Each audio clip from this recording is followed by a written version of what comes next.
अस्सलाम वालेकुम, Jawad Hafeez, stock market expert, life and business coach आपके साथ एक नई वीडियो में।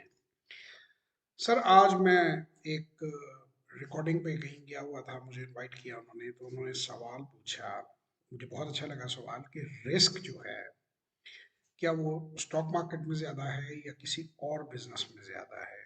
आप इस पे क्या कहेंगे? तो मैंने उन्हें कहा कि जो आम बिजनेसेस फेल होते हैं, तो एक सड़क के ऊपर एक ठेले से लेकर कोई 5 स्टार 7 स्टार होटल तक, किसी छोटी सी दुकान से लेकर एक बड़े स्टोर तक, और किसी छोटी सी फैक्ट्री से लेके किसी ह्यूज एम्पायर तक, उनका नुकसान कौन पूरा करता है और उसमें क्या रिस्क जो है वो उसका नोकिया जैसी कंपनी को आपने बंद होते देखा, कोडेक को बंद होते देखा, बहुत मशहूर कंपनियां दुनिया की आपने बंद होती देखी, और छोटे पैमाने पे आपने अपनी आंखों के सामने देखा होगा।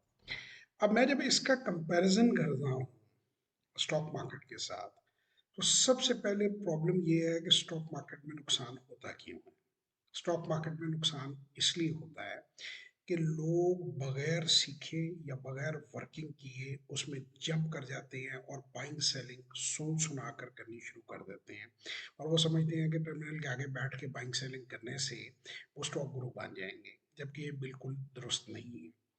सो बेस्ट जो तरीका है स्टॉक मार्केट में इन्वेस्ट करने का, वो है वैल्यू इन्वेस्टमेंट को सीखना। यानी आप उस कंपनी के हिस्सेदार बन रहे हैं।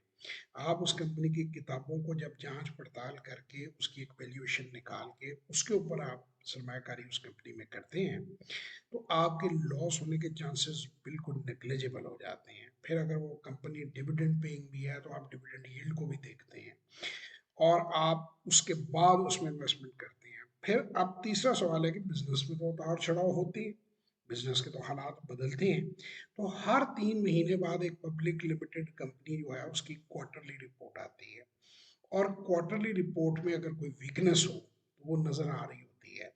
यानी कुछ खबरें आप अगर फॉलो कर रहे हैं, न्यूज़पेपर्स को, अखबार को देख रहे हैं, उस सेक्टर को फॉलो कर रहे हैं, कुछ कॉर्पोरेट आपकी जो रिपोर्ट आई उसमें वीकनेस आपके सामने आई, तो आपके पास सफिशिएंट मार्जिन होता है कि आप उस कंपनी में से एग्जिट कर जाएं, आप उस कंपनी में से निकल जाएं। और यही वो चीज़ें हैं जो हम अपनी वर्कशॉप्स में समझाते हैं कि सबसे बड़ी चीज़ कि कंपनी को आपने वैल्यू कैसे करना है। क्या कंपनी ओवर प्राइस तो नहीं है? क्या कंपनी लॉस में तो नहीं है?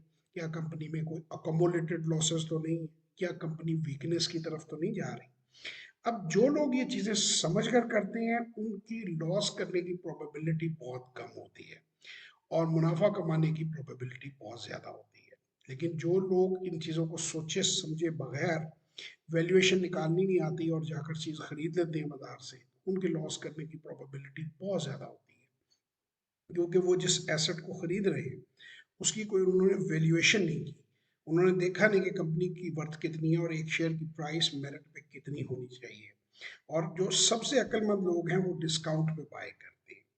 तो बहरहाल, अगर आप स्टॉक मार्केट में इन्वेस्टमेंट करना सीखना चाहते हैं और आप अपना मुस्तकबिल बनाना चाहते हैं, तो आप इन नंबरों पे 0309466240 और 0336424234 पे हमें व्हाट्सएप वॉइस और टेक्स्ट कीजिए और डिटेल्स जानिए हमारे प्रोग्राम की। एक और सवाल मुझसे एंकर ने पूछा।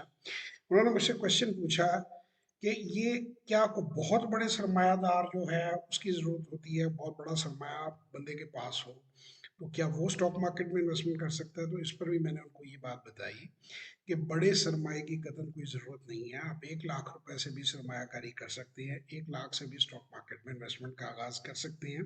बल्कि स्टॉक मार्केट तो बनी ही इसलिए है कि बड़े बड़े जो प्रोजेक्ट्स हैं उनके अंदर इंडिविजुअल्स जो हैं, छोटे सरमायाकार जो हैं, वो उसमें सरमाया लगा सकें और उसमें से भारी रिटर्न कमा सकें।